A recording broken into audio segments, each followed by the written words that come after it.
Welcome to Luca is a Billionaire, where the only thing I invest in is your answers.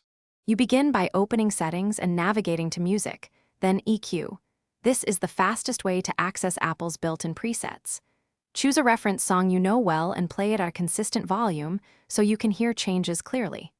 Make sure sound check is off if you want the equalizer to affect tonal balance without level normalization. Once you've selected the EQ menu, you're ready to try a preset and listen closely to mid, bass, and treble shifts. Now you select a preset like bass boost or treble boost and immediately listen for the difference. This helps you understand what each band does. Test changes across at least 3 songs, 1 bass heavy, 1 vocal, 1 complex mix, because presets behave differently with different material. Also check with wired headphones and Bluetooth separately since codecs and external DACs change perceived EQ. Make adjustments by switching presets until the overall tonal balance matches your preference. And remember why each preset improved or worsened clarity. To finish, settle on the preset that gives the most consistent improvement across your songs and leave it enabled.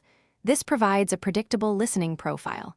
If you want finer control, use a third-party app or edit on a Mac before syncing. Make sure to test playlists, streaming apps, and local files because some apps override system EQ. If you hear no change, here's the key troubleshooting tip. Verify the audio source and Bluetooth device. Many streaming apps and external DACs bypass iPhone EQ, so switch to wired or the app's EQ. Thanks for watching and please subscribe. It's the best investment you'll ever make.